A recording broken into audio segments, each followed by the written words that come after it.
$125 of shade cloth on 4 plastic legs, bungeed over an air conditioner. It is the most watched AC upgrade of the summer. 1.5 million people have seen it, and the numbers look incredible.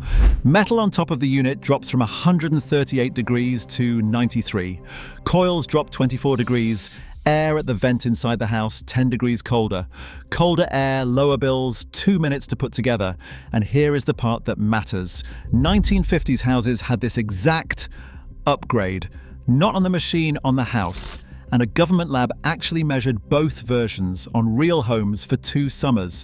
One of them moves your bill, one of them barely moves the needle.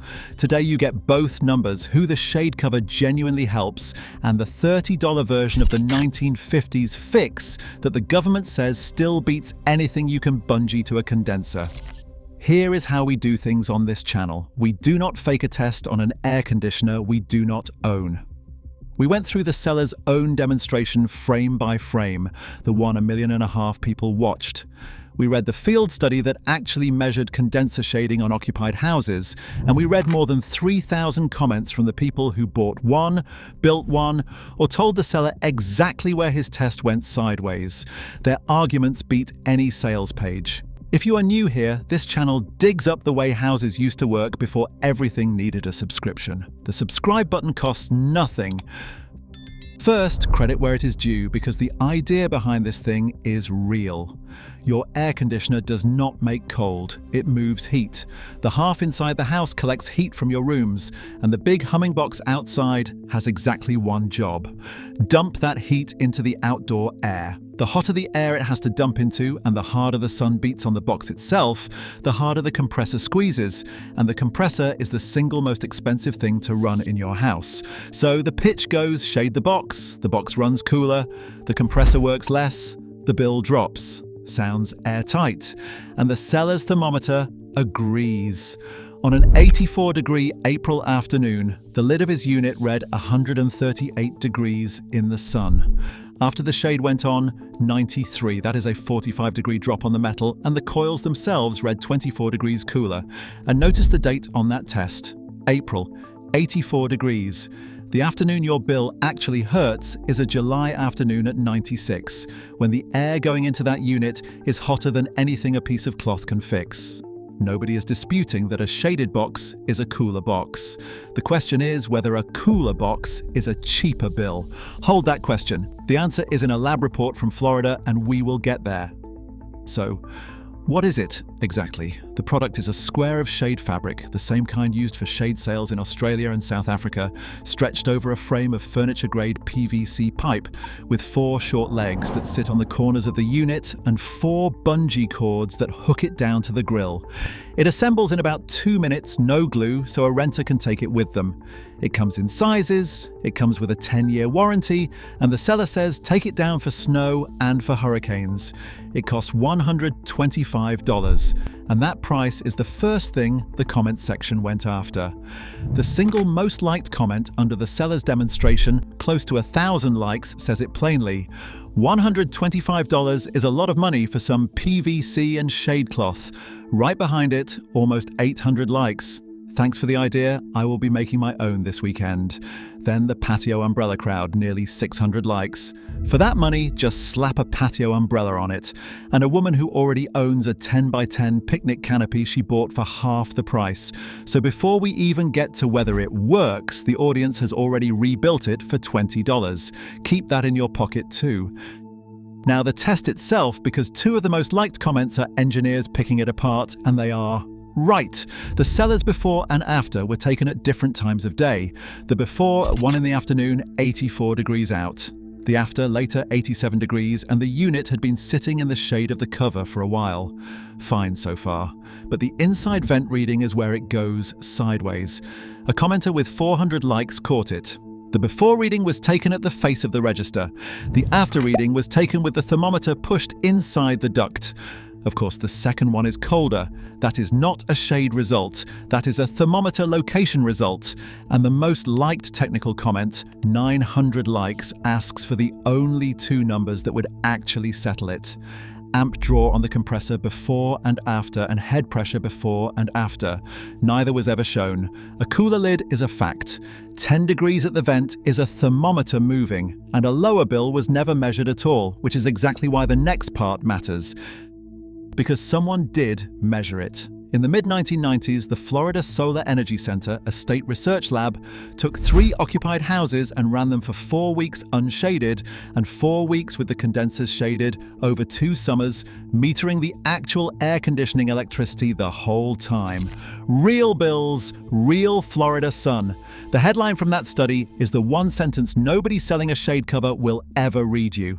Any savings from shading the condenser itself are quite modest, under 3%, and the risk of interrupting airflow to the unit may outweigh the shading benefit, under 3%. The older Department of Energy line, the one that gets quoted everywhere, said shading the unit could save up to 10%. Florida went and measured it and found the real number was a fraction of that. Here is why, and it is the piece of physics the sales video leaves out. Your outdoor unit is not cooled by the air touching its lid. It is cooled by the air it pulls through its sides. A 3-ton unit moves roughly 2,800 cubic feet of air every minute. It is breathing in air from a wide circle around it, most of which no canopy shades. Shade the box, and you cool a few square feet of metal. The lungful of air going through the coils is still 95-degree afternoon air. The study put a number on that too, about 1% of efficiency for every 1 degree you can knock off the air entering the condenser. A canopy knocks off very little because the air was never coming from under the canopy. The same researchers pointed at what does change the air itself. Measurements in suburban neighborhoods under mature tree canopies have run 4 to 6 degrees cooler at the afternoon peak than new developments with no trees. That is not shade on a box. That is shade on a whole street, and it is the difference between cooling the lid and cooling the air the machine breathes. And the study's warning is the part to remember if you build one. Anything that traps the hot air the fan blows upward, a lid too low and enclosure too tight, a box that recirculates the exhaust back down into the intake, makes the unit work harder, not easier. A cooler cabinet can come with a hotter compressor. So, is the shade cover useless? No, and here is the honest verdict. The Canopy is a cooler cabinet. It does a little for efficiency, a % or 2 on a unit that sits in brutal afternoon sun, and it keeps the plastic and paint from baking, which is a fair reason to want one. It is not nothing. It is also not a 30% bill cut, it is not 10 degrees at the vent, and it is not worth $125 when the audience has already built it for $20 with a shade sail and some pipe, or a picnic canopy, or an umbrella as long as it sits high enough that the fan can breathe straight up. If you live somewhere dry and brutal and your unit cooks on a west wall all afternoon, a high open shade over it is a reasonable $20 weekend. And if it sits on a bare concrete slab that bakes all day, one commenter's fix is worth more than the canopy. Get the unit up off the hot concrete or lay pavers with gaps so the pad is not radiating heat straight into the intake. For everyone else, save the $125 because the upgrade that actually moves your bill is the one your house used to wear. Everything on this channel about the summer side of your house, the attic, the windows, the shade math you're about to hear, and the nighttime fan method lives in one book, The Passive Cooling Vault. 68 pages. Every method with its real cost, its honest savings, and the climate where it loses. Because nothing works everywhere, and the book says so in print. $57 once at oldwaysrestored.com. If it is not useful to your house, reply to any email and we refund it without argument. You keep the book. Now, here is the turn. A Florida man, 700 likes, wrote one line under that same demonstration. This is why you put the AC on the north side of the house in the shade. And another fellow, 150 likes, built his house so the unit falls into shade by 1 in the afternoon. They are both describing the real 1950s upgrade without realizing it. Because before compressors got cheap, nobody shaded the machine. There was no machine. They shaded the house. Walk any street built before 1960 and look at the old photographs. Canvas awnings over every south and west window, deep porches on the afternoon side, a maple or an oak planted on the west lawn 40 years before it would matter. Striped awnings on the shops downtown, a sleeping porch on the upstairs corner that caught the night breeze. Equipment, when there was any, tucked on the north side where the sun never reached it. That was not decoration, that was the cooling system, and it was built on the one rule a shade canopy gets backwards. Stop the heat before it gets inside. Because once sunlight comes through a window, it turns into heat your air conditioner has to pay to remove.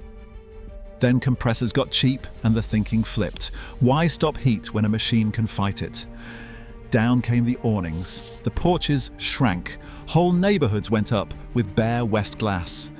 And today the compressor spends every afternoon fighting heat we practically invited through the window, and then we go buy it a little hat. The same government that once guessed 10% for shading the box has measured shading the house, and the numbers are a different species. The Department of Energy reports that a window awning cuts solar heat gain by up to 65% on south-facing windows and up to 77% on west-facing ones. 77% of the afternoon load on your worst windows stopped before it ever touches the glass. The Environmental Protection Agency, in the same report that started the 10% condenser claim, says trees and shrubs planted to shade the building itself typically cut summer cooling costs 15 to 35%. And a University of Minnesota study, fair warning, funded by the awning industry, so weigh it, measured awnings cutting annual cooling energy 20 to 30% on unshaded homes in hot climates. Put that next to Florida's under 3% for the canopy. Same sun, same physics, one number is 10 times the other. On a summer cooling bill of $200 a month, 3% is $6. 20% is $40. The canopy costs $125. 2 windows of exterior mesh cost about $60. You can do that arithmetic on a napkin. The difference is what you shade. Now, a full set of fabric awnings is real money, no argument. But the principal does not care what the shade is made of. The budget version is snap-on exterior solar mesh, pre-cut, roughly $25 to $50 a window, or a plain shade sale from the hardware store starting around $30. The rule is the only thing that matters. The shade has to be outside the glass. Curtains and blinds fight the heat after it is already in your living room. Exterior shade stops it at the door. West windows first, they carry the brutal afternoon load, then south. 2 or 3 windows is usually where the money is. And if your unit does cook on a hot slab, one commenter's fix costs nothing. Get it a foot off the concrete or put a cheap sail well above it, open on all sides, shade the house, and the machine gets shade as a bonus. And because on this channel we always say, where a fix loses. Fixed awnings block winter sun too, and in a cold state that free heat in January is worth keeping. So look at removable panels or retractable styles. Some homeowner associations have opinions about what hangs on your windows. Mesh panels come down ahead of real storms, and so does any canopy. A Montana commenter put it best: on the prairie that shade cover ends up 3 counties over the first time the wind picks up, and shade only fixes what comes through the glass. It will not patch leaky ducts, and it will not save a compressor that is already dying. Nothing here works everywhere. This one simply attacks the biggest number on the list for the least money. So put the 2 upgrades on one shelf, the $125 canopy on the machine. Real physics, a cooler lid, a % or 2 on the bill in a brutal climate, measured by a state lab at under 3%, and the audience has already built it for 20. Fine, if it is high and open and you have the sun for it. The 1950s upgrade on the house. Shade outside the west and south glass, $25 to $30 a window, 65 to 77% of the solar load, stopped at the door by the Department of Energy's own numbers, and 15 to 35% off the cooling bill when the whole building gets shade. Same money as the canopy for 2 windows, 10 times the result, and nothing bungeed to a $2,000 machine. Now tell me 2 things in the comments: your state and whether your unit sits in sun or shade in the afternoon. Because a west wall in Arizona and a north wall in Ohio are 2 different arguments, and I read every one. If you want the whole summer plan on paper, that is the passive cooling vault, 68 pages, $57 once, at oldwaysrestored.com, refunded without argument if it does not earn its keep. And there is a free 2-minute test at the same site called the Fan Country Test that tells you whether your nights are dry enough to cool the house with a fan instead of the compressor. Link below. Next time, the other half of that arithmetic, the window side of the house and why the glass you are looking through right now is the biggest heat leak you own. The folks who built these houses never shaded the machine, they shaded the house, they were right.